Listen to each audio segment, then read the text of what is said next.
एक दिन चीकू खरगोश अपने दोस्त की बर्थडे पार्टी के लिए जा रहा था।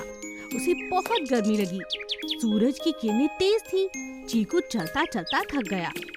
उफ, इतनी गर्मी है, आज प्यास लग रही है। चीकू गर्मी से तंग आ गया था। कुछ कदम और चलने के बाद वो एक पेड़ के नीचे बैठ गया। कुछ देर पेड़ की छांव में बैठ जाता हूँ, पार्टी शुरू होने में तो अभी बहुत देर है। चीकू पेड़ के नीचे आराम करने बैठ गया। अचानक उसकी आंख लग गई। तभी अचानक उसे एक जोर की आवाज सुनाई दी, मानो कुछ गिर रहा हो। उसने जैसे ही आंख खोली तो उसने बादलों की तरफ देखा। सूरज सीधा दिखाई दे रहा था। ऐसा लग रहा था जैसे मानो आसमान में छेद हो गया हो। अरे ये क्या? लगता है आसमान फट गया है। बचाओ बचाओ! चीकू तेजी से भागा। चीकू को घबराता हुआ भागता हुआ देखकर एक छोटे चूहे ने पूछा, क्या बात है, क्यों भाग रहे हो? चीकू ने चूहे से कहा, अरे आसमान गिर रहा है, चलो जान बचाओ। अपनी जान बचानी है तो भागो भागो। चूहा और चीकू भागने लगे।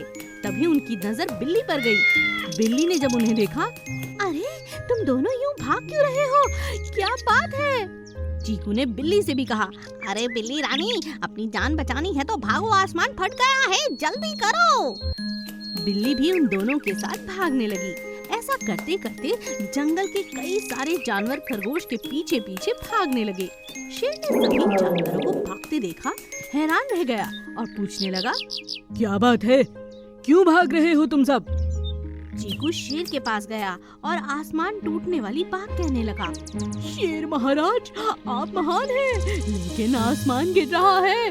अजी आसमान में छेद हो चुका है, बहुत जल्द वो गिर जाएगा। आप भी जान बचाकर हमारे साथ भागिए, जल्दी भागिए। रुक जाओ, मेरी बात सुनो, मुझे तुम उस जगह पे ले जाओ, ठीक है?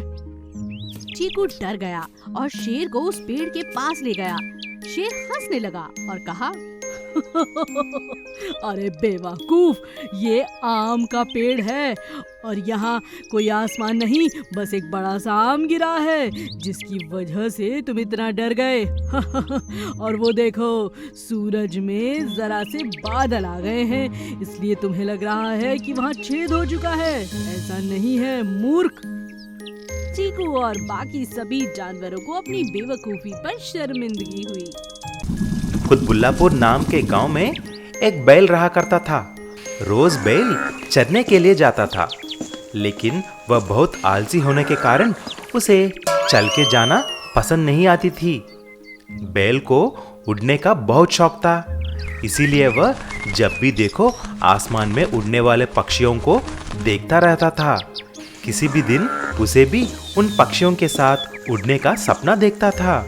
एक दिन जब वह चरने के लिए जंगल गया, तभी कुछ पक्षियों को बातें करते सुनता है। ये जंगल अभी खाली हो गया है। कुछ साल कम बारिश होने के कारण सब पेड़ पौधे जानवर कम हो गए हैं। अभी यहाँ पर हमको खाने के लिए कुछ भी नहीं मिलेगा। चलो, यहाँ से 100 किलोमीटर दूर एक जंगल है, वहाँ जाकर रहेंगे।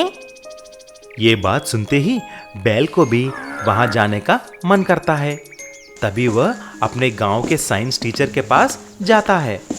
मास्टर जी, आपको मुझे किसी भी तरह उड़ाना है। मैं उड़ना चाहता हूँ, एक आजाद पक्षी की तरह। तभी मास्टर जी ने, तू और उड़ेगा? कैसा उड़ेगा रे तू इतना हट्टा कट्टा है, पंख भी नहीं है, पागल हो गया है तू। अरे कुछ न कुछ उपाय तो जरूर होगा। कोई गूगल या वूगल है ना, उसमें जाके देखिए, बस मुझे उड़ना है। तभी मास्टर जी पूरा रिसर्च करके एक पैराग्लाइडर बनाने के लिए बोलता है। देखो, ये एक पैराग्लाइडर है, इससे तुम आसानी से उड़ सकते हो, लेकिन इसको बनाने के लिए एक मैकेनिक की जरूरत है। फिर वह दोनों गांव के कार मैकेनिक के पास जाते हैं। फिर बैल ने उससे अपना आइडिया बोलता है। मैकेनिक जी, आप दया करके मेरे लिए एक पैराग्लाइडर बना दीजिए। मैं आपके लिए जिंदगी भर कुछ भी काम करने के लिए तैयार हूँ। मैकेनिक हाँ बोल देता है और साइंस टीचर और मैकेनिक मिलकर एक बड़ा सा पैराग्लाइडर बना देते हैं। तभी टीचर ने ऐसा बोला, अब ध्यान से सुनो बेल, तुम किसी बड़े चट्टान या पहाड़ पे जाकर इसे पहनकर जोर से ऊपर से कूदो, तब तुम उड़ने लगोगे। अगर तुमको दाएं मुड़ना है तो दाएं तरफ का रस्सी खींचना और बाएं मुड़ना है तो बाएं तरफ का रस्सी खींचना, फिर नीचे आने के लिए। ऐसा बोलने ही वाला था, लेकिन बेल जोश में आकर मास्टर की बातें बिना सुने तेजी से आकर वहां से कूद पड़ी। बेल फिर उड़ने लगा, आराम से दाएं और बाएं और ऊपर उड़ता ही गया। कुछ दूर उड़ते ही उसे एक गांव दिखाई दिया और वह नीचे उतरना चाहा, लेकिन उसने तो मास्टर जी की बात नहीं सुना। अरे मैंने तो मास्टर जी की बात पूरा सुना ही नहीं है, अब मैं उतरूंगा कैसे? अरे बाप रे, अरे अरे अरे। ऐसा बेल की संतुलन बिगड़ जाती है और उतने ऊपर से बेल घूमते घूमते धड़ाम करके नीचे गिर गई। इससे पैराग्लाइडर टूट जाता है और उसका टांग भी टूट जाता है। तब से उड़ना तो अलग बात, वह ठीक से चल भी नहीं सका। सीख, जिसका काम उसी को करना चाहिए। एक समय की बात है, एक गधा एक जंगल में रहा करता था। वो बहुत बूढ़ा और कमजोर था। एक दिन उसकी मुलाकात एक सियार से हुई। वो दोनों जल्द ही पक्के दोस्त बन गए। एक दिन सियार ने गधे से कहा, चलो आज पास के खीरों के खेतों में जाकर वहाँ पर खीरे चुरा कर खाते हैं। दोनों खीरे खाने गए। वो खेत बहुत बड़ा था, इसीलिए वो दोनों रोज वहाँ पर जाकर खीरे खाने लगते। गधा और सियार खेत में खूब खाते और मजे करते। मगर एक दिन गधे ने सियार से कहा, अरे दोस्त यार, आज तो मेरा गाना गाने का दिल कर रहा है। अरे नहीं नहीं, ऐसा तुम कुछ मत करना। अगर खेत के मालिक ने तुम्हें सुन लिया तो हम पकड़े जाएंगे। ऐसा मत करो दोस्त, ये बहुत बड़ी मुसीबत का कारण हो सकता है। मगर गधे का मन मान ही नहीं रहा था। गधे से रहा नहीं गया और वो जोर जोर से गाना गाने लगा। बार बार सियार के समझाने के बाद भी गधा गाता ही चला गया। उसे अपने गाने और संगीत में खोया हुआ देखकर सियार बहुत हैरान रह गया। सियार ने सोचा, अरे बाप रे, ये तो चुप ही नहीं हो रहा। लगता है इसे गाने का बहुत शौक है। ये तो खुद भी मरेगा और मुझे भी मरवाएगा। हे भगवान, मैं कहाँ फंस गया। किसान कई दिनों से वो इस चिंता में था कि आखिर कौन आकर उसके खेतों में से खीरे खा जाता है। लेकिन जब अचानक उसने गधे की आवाज सुनी तो सोचने लगा, अरे ये इतना बेसुरा गधा कहाँ गा रहा है? अरे अरे, ये क्या? ये गधा तो मेरे खेतों में गाना गा रहा है। आज समझ में आया। पकड़े गए ये सियार और गधा। समझ गया, यही दोनों आकर मेरे खीरे चुराते हैं, मेरे खेतों को उजाड़ कर रख देते हैं। आज मैं इन्हें छोड़ने वाला नहीं। गधे को गाना गाता हुआ देखकर सियार को खतरे का एहसास हुआ और वो जंगल की ओर भागने लगा। कहाँ भागते हो? रुको, रुक जाओ। किसान की आवाज सुनकर दोनों भागने लगे। सियार तो भाग गया, लेकिन गधा किसान के हाथों से बच नहीं सका। किसान ने छड़ी उठाई और गधे की खूब पिटाई लगी। अरे मर गया, अरे कोई बचाओ, मर गया। मैं तो बस गाना गा रहा था। क्या आपको मेरा गाना पसंद नहीं आया? बताता हूँ तुझे अभी। गाना गाएगा, खीरे खाएगा, दोबारा इधर दिखा तो जिंदा नहीं बचेगा।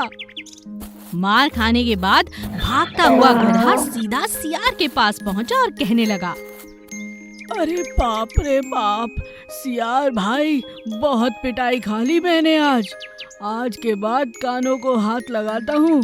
कभी कहीं चोरी करते समय गाना नहीं गाऊंगा। एक समय की बात है, एक जंगल में मिंटू नाम का सियार रहा करता था। वह बहुत शैतान और चालाक था। उसे बाकी जानवरों को तंग करना बहुत पसंद था। सभी जानवर उससे परेशान हो चुके थे। हाथी ने कहा, उफ, ये मिंटू सियार हमें कितना परेशान करता है। इसे अब कौन समझाए कि ऐसा तंग करना अच्छी बात नहीं है, इससे लोगों को तकलीफ होती है।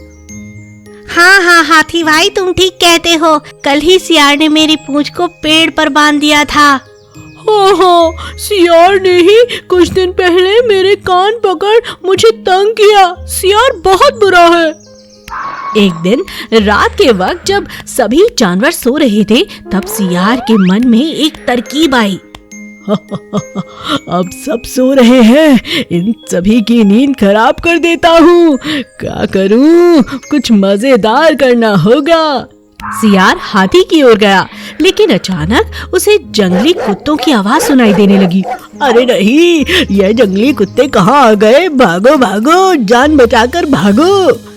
सियार तेजी से कुत्ते से बचने के लिए वहां से भागा। भागते भागते वो शहर पहुंच गया। उसे एक झोपड़ी दिखाई दी। अंधेरे के कारण जब वो झोपड़ी में गया तो वहां नीले रंग से भरी हुई एक बाल्टी में डूब गया। कुत्तों ने सियार को ढूंढने की बहुत कोशिश की, लेकिन वो ढूंढ नहीं पाए। अगली सुबह जब सियार बाल्टी से बाहर निकला और वापस पहुंचा जंगल, तो लोगों ने देखा कि वो बिल्कुल नीला हो चुका था और वो लोग सियार को देखकर भाग रहे थे। अरे, ये सभी मुझे देखकर क्यों भाग रहे हैं? मैंने ऐसा क्या कर लिया? हुआ क्या है? आखिर बात क्या है? तभी सियार ने खुद को तालाब में जाकर देखा। अरे, मेरा नीला रंग ये कैसे हो गया? ओह, रात को जिस बाल्टी में मैं छुपा था उसमें पानी था। जरूर वो रंगीन नीले रंग का पानी होगा। सियार ने अपने नीले रंग का होने का खूब फायदा उठाया। जंगल के सभी जानवर उससे डरने लगे। जंगल के राजा शेर ने सियार को अपनी गुफा में बुलाया और पूछा, कौन हो तुम और मेरे इस जंगल में कहां से आए हो? शेर महाराज, मुझे ईश्वर ने धरती पर भेजा है। मैं जानवरों की रखवाली के लिए भगवान द्वारा भेजा गया हूँ।